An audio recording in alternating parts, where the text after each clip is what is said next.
remember going back to my first day on the job in the welding industry. I was surrounded by a bunch of guys who knew a lot more than I did. I was the only woman there.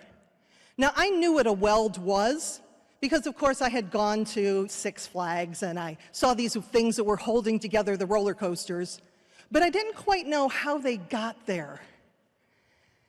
And as we started to learn and study, I learned about all the different processes. There was MIG, there was TIG, there was stick. I learned about the different types of metal: carbon steel, stainless steel, hard-facing, wear plate. I learned about metal prep. But it wasn't until I put down that helmet for the first time and I struck my first arc and I saw that red molten metal starting to flow and I smelled the smell. It's a very distinctive smell. If you want something that's probably like sparklers on the 4th of July, would get you pretty close. And I heard the sound. And then I put up that welding helmet, and I took that chip and hammer to see, is this going to be a good bead or not? It's that immediate gratification. It was then that I fell in love with the industry, but it was my boss and the culture there that kept me. So you might be saying, Lisa, what in the world does welding have to do with employee engagement? It has everything. If you think about it, that brand spanking new employee that you have is one piece of metal. Your company is the other piece of metal. That alloy that bonds those two pieces of metal is everything else. It's your culture. It's your leadership. It's the projects you're doing. It's the mission that you have. It's the ways that you give back.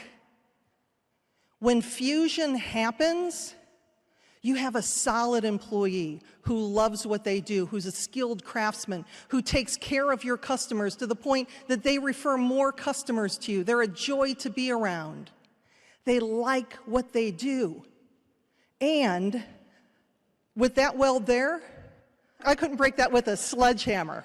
But if you look at that from an employee standpoint, when that contractor down the street comes and offers that employee a couple bucks more an hour, you know what? They're not taking it.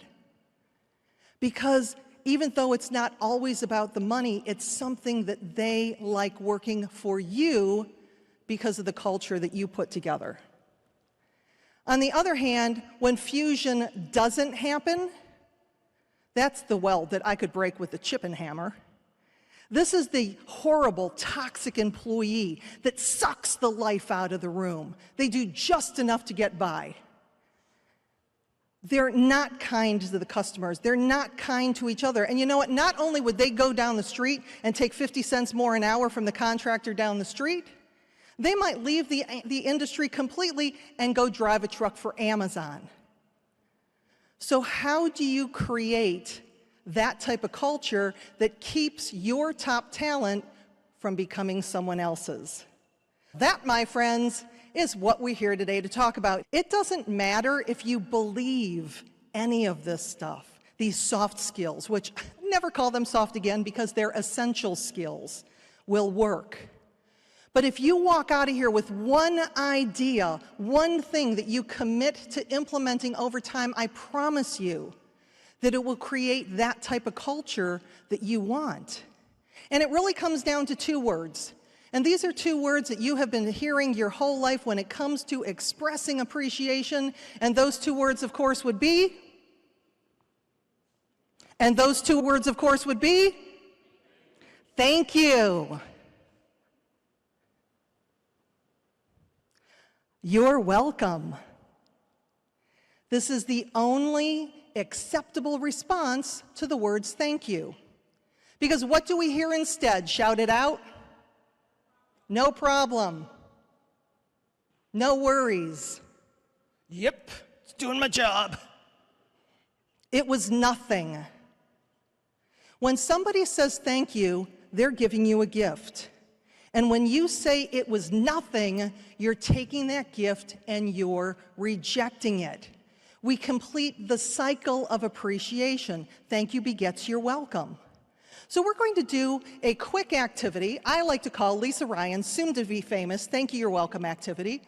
And what you will do is you will turn to the person next to you. If you're at a table of 3, figure it out. But back and forth 3 times, thank you, you're welcome, thank you, you're welcome, thank you, you're welcome, and then switch. Thank you, you're welcome, thank you, you're welcome, thank you, you're welcome. People online, either talk to your computer, or if you're in an office, talk to each other. Do that now, thank you, you're welcome, back and forth 3 times. I was doing this at a program, and I had 2 women sitting next to each other, and one said thank you, and the other one said no problem. Did we just not talk about this? So you might be saying, but Lisa, when I say no problem, it's really not a problem. When I say no worries, it's really not, there's nothing to worry about. Here's why it's a problem.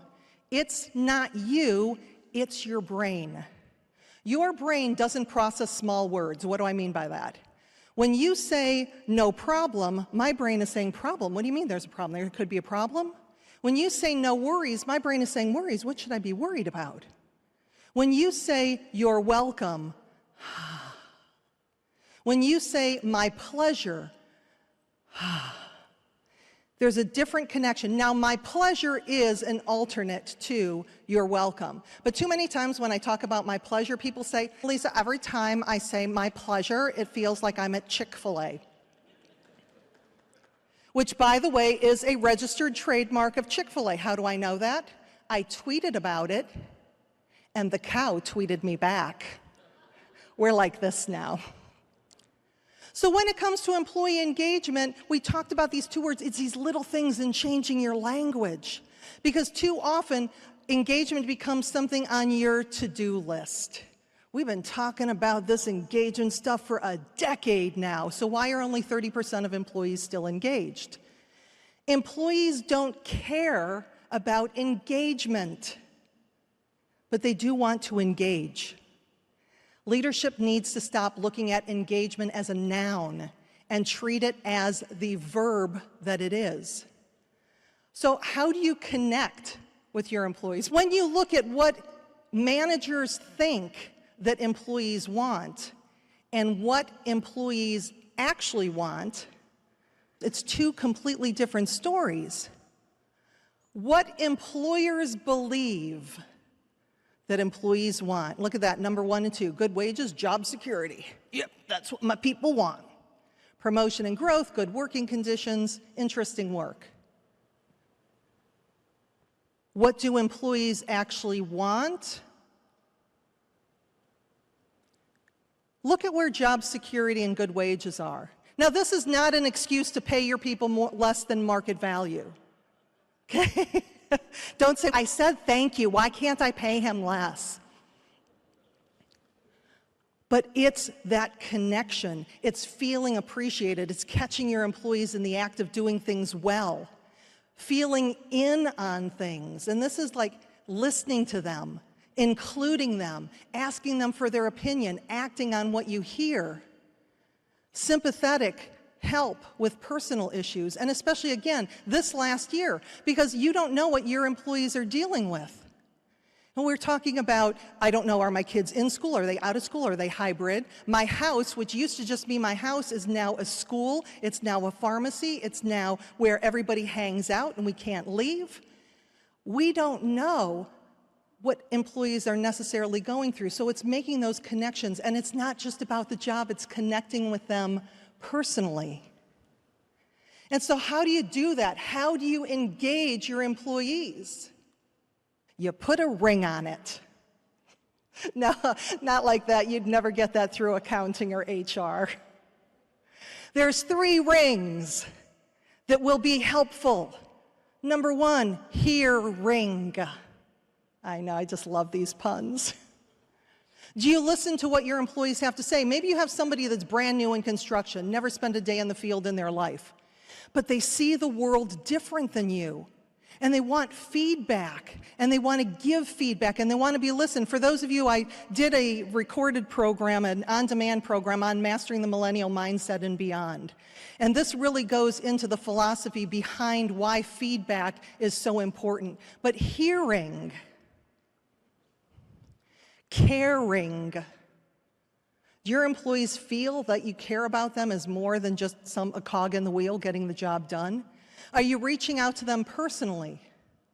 Are you looking for ways to contribute to a greater mission than they signed up for? Having that feeling of caring. And the last one is sharing. Sharing. Got to put that emphasis on the ring. And this is not only sharing feedback, sharing recognition, but opening up the books. On my podcast, I recently had Theo Etzel, who's the CEO of Conditioned Air in Naples, Florida. And several years ago, he decided to open up the books to his employees. Now, it freaked his managers out for a little bit, but they got over it. So how did he do that? Did he just come in one day and say, here's the books? No, he made it a game. So this might be a writer-downer because it's a great philosophy. What he did the first time, and it works in construction too, is he would put little quizzes out to his guys. Hey, how much do you think that we spent in gasoline for the trucks last month? How much do you think that insurance costs us? How much do you think that vacation days cost us? And then he would get their opinions, and he would share the real story. Because too often, and again, you run into that in construction, that people see you're working on a $100,000 project, and these guys are working and they're making a couple hundred on the deal. And they're going, these people must just be shoveling money into the backs of their trucks. You know what I'm going to do? I'm going to get my own truck and I'm going to start my own construction company.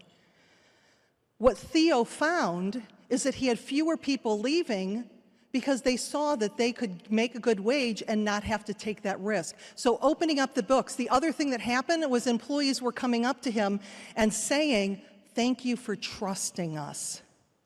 Thank you for sharing this with us. So these are just little things. They don't cost a ton of time. They don't take a lot of money. It's accessible leadership, approachable leadership. When I first started my inside sales job in the selling electrical cord and cable into the maintenance environment, I was working for a company in Cleveland called Premier Industries. It was started by Mort Mandel out of the trunk of his car in the 1940s. So we had our company picnic, potato salad and hot dogs in the parking lot, and Mort Mandel was there. I was a 23-year-old little fangirl at that time. I'm like, oh, Mr. Mandel, thank you so much for employing me and having such a great company. I don't even know. I was just blathering. I was a fangirl. By the time I got back to the office was a Twitter. And this is way before Twitter. Because people were coming up to me, Lisa, what did you say to Mort? What did he say to you? Why did you talk to him? Because what I should have done was talk to my boss, who talked to her boss, who talked to his boss, who just talked to their boss and said, is it okay if Lisa says hello to Mr. Mandel? We need to be approachable. Do you know your employees' names? Do you know a little bit about them? Do you listen to their feedback? I want you to think for a moment about your best boss ever. And if you've only been your own boss your entire life, think about somebody that inspired you. What are some of the characteristics of that best boss ever? And for those of you online, go ahead and put that in the chat. Best boss ever. Why did that person rate that? Caring. They're caring. They have your back. They don't throw you under the bus. They listen to you. Was your best boss easy all the time on you? Did your best boss only tell you what you wanted to hear? So if you think about that person, how many of those traits do you bring to your people?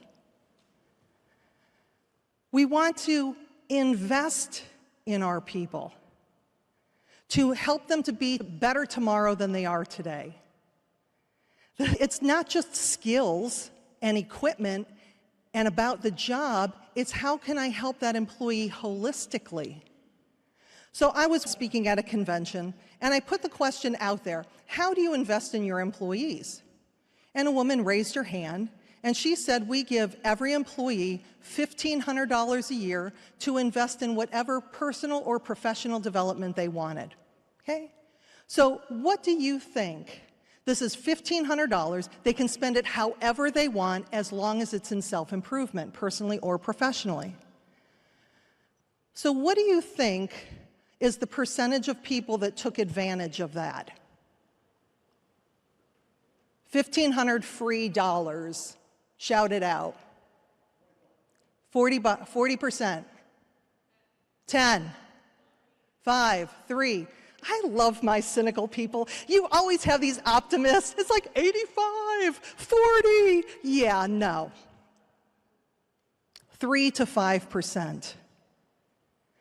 Because I will tell you what, when the accounting managers in that room heard $1,500 a person, they're like, oh, we have 25 employees. It's like their heads are going to explode. That's a lot of money. But when you look at the number of people who actually take advantage of it, those are the people, those are your future leaders. There's your succession planning right there. So how do you do that? There's lots of ways to invest. Lunch and learns. Pick up some sandwiches, put in a video, or better yet, take advantage of your employees to have them teach each other. We learn as we teach. I had one of my clients, he had one of his employees that took that Dave Ramsey Financial University. So one of the things that he did, he let that employee teach the other employees. So we look for ways to help them grow.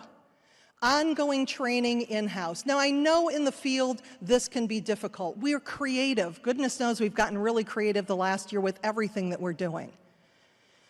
Doing that employee-led training. Bringing in a trainer. Shameless plug. But the thing when bringing in somebody from the outside is that somebody like me can come in and say exactly the same thing that you would say, and your employees will hear it differently. Public seminars, particularly if you have brand new supervisors, they need training. Because otherwise you just took your best hourly worker and you made them your worst supervisor. So sending them to these public seminars that you get in the mail all the time so they can be around people who are in the same boat and learn in a safe space. And going to trade shows. This would be fantastic if ABC was like it was in years past, where you had the exhibit hall and you had all the vendors there so that employees could come and learn and see what the market's doing. When I spoke at AED last year, before the world as we know it ended, it was the Associated Equipment Distributors, they actually had a Tech of the Year award. And you should have seen these guys. They brought their whole families with them. They were that proud. And then think about the fodder that they have for next Friday when they go to the bar. You just got back from Chicago. You were in Chicago? Why were you in Chicago? Boss sent me to a trade show. Really? How do I work there? So it's these little things. Nobody ever quit because of too much training. And we want to recognize excellence. Because what gets repeated gets results. Catching people in the act of doing things well. There was a study done by Marshall Lasada where he took a look at teams and how they communicated with each other. And what he found on a high-performing team, a 6-to-1 positivity ratio. What does that mean? That means for every one negative thing a person on that team would hear, they would hear 6 positives. And this wasn't all, oh yay, everything you do is so good. This was like, you know what, that's a good start of an idea. Let's see how we can grow, how we can make it grow. On an average performing team, that number drops in half to 3-to-1. 3 positives for every 1 negative. At 3-to-1, your employees are at neutral. They are doing exactly enough work so that they don't get fired, and you are probably paying them exactly enough so that they don't quit. But on a low-performing team, where your problem children hang out, it's 3 times the negatives as it is the positives. It's 0.3-to-1. So 0.3-to-1 is like being in bumper-to-bumper traffic. For every one person who smiles and waves and lets you in, there are 3 people honking the horn and screaming obscenities. Your employees can feel culture. Your new employees can feel culture. So we've already talked about a lot of things as far as investing in your employees, recognizing your employees, hearing your employees. So I'm going to give you about 1 to 2 minutes, and at your table, and if you're online in the chat, share what you're doing in your culture. How are you acknowledging your employees? And how are you investing in your employees? Gift cards. This is one of my favorites because think about it. How many times do you go to, I don't know, the popular coffee place and you're like, I know, I'm going to get a couple $100 worth of these coffee gift cards and give them out. And then you give them to one person, she's like, I don't even like Starbucks. I'm a Dunkin' Donuts girl. You give it to another person, like, I don't even drink coffee. And finally you give it to the third person, like, woohoo, Starbucks. Sorry, other coffee company. Why not, and here's another writer-downer, of put together a all about me sheet, finding out that employee's favorite candy bar, favorite gift card, favorite restaurant, so that you can acknowledge them in the way that they want to be acknowledged. Because again, what gets recognized gets results. If you're always harping on what's wrong, what they're doing wrong, you know what, you're going to get more of that. But if you're catching your employees in the act of doing things well, holding people accountable for a job well done while providing job security and good wages, but having that connection, that's how you're keeping people. As the owner of the company, you are seen differently. So just by walking on the job site and going up and talking to the employees, hey Bob, how you doing today? He knows my name. I had speaking at one conference, and the guy said all he did is in the morning, he said hello to every employee. When he was walking by, because sometimes you get so focused because you have things to do and people to see and all these things going on and everything's going on at once. But simply by making those little micro connections, how you doing today? We can read a lot. Maybe that employee who's usually in a good mood, there's something going on. Is there something going on? We learn little things about them. Now, it's not something that you're going to be taking all of them out to dinner every month. I had another CEO of a company, he had three foundries. And what he did is he set up time and met with every single one of those employees to find out from them, what do you like, what do you dislike, what can we change? Getting to know, having those one-on-one conversations with each and every employee. Now, the first time he did it, because I asked him, I'm like, did you get what you wanted? And the employees they gave him the answers that they thought he wanted to hear because they hadn't built up trust. Is this going to be another one of those flavor of the weeks, or is something going to happen this time? And the next time he sat down, the next month or 6 months later, they were a little bit more forthcoming. And the next time he did it a little bit more. So it takes some time.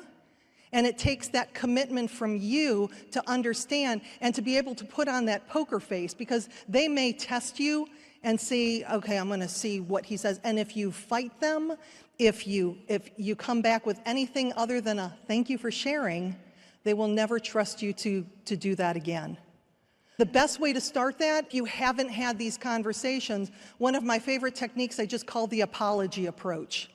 And the apology approach looks like this. You know what, guys? I have not been telling you how much I appreciate you, and I'm going to do a better job of that. Because otherwise, you come out of this program, you're like, oh, Lisa Ryan told me I need to start thanking people. And you go and you say, thank you, and that's like, he's never thanked me before in my life. What does he want? Where instead, when you set it up with that apology approach, you're letting them know that it's really coming from you and the effort that you're making. Your company culture took a long time to create. It is not changing overnight. But it's these little things that we can do, these little attention to detail that we can do consistently is what changes our culture. Let's think again of that best boss ever. It was July 26, 1996, and I was celebrating my 5-year anniversary for this inside sales position. I was celebrating because, number one, I was vested. I had just gotten another top rep of the month, and I was having my best quarter ever, and I was sending out my resume Why? Because the culture had changed. Management just started looking at things like little comments. I think the comment that kind of broke the camel's back, given in jest, went something like this when a VP said, "You know that trained monkeys can do what you do," to the sales staff. So I was setting out my resume, and I got through the newspaper, ads in the newspaper, remember those? And I got invited to an interview for a job in outside industrial sales, the welding industry. And from the time I went to that interview and I shook Dale Everett's hand, I knew that I wanted to work for him. It was not the job. Like I said, I didn't know anything about the welding industry. It was certainly not the money, because I was making really good money, and this was a position for a straight commission independent contractor. But it was in that handshake that was the passion, the enthusiasm, the excitement about the industry, the possibility of the culture that I could join. And for 7 years, I worked there. I had a brand new territory, took that to one of the highest performing territories in the country.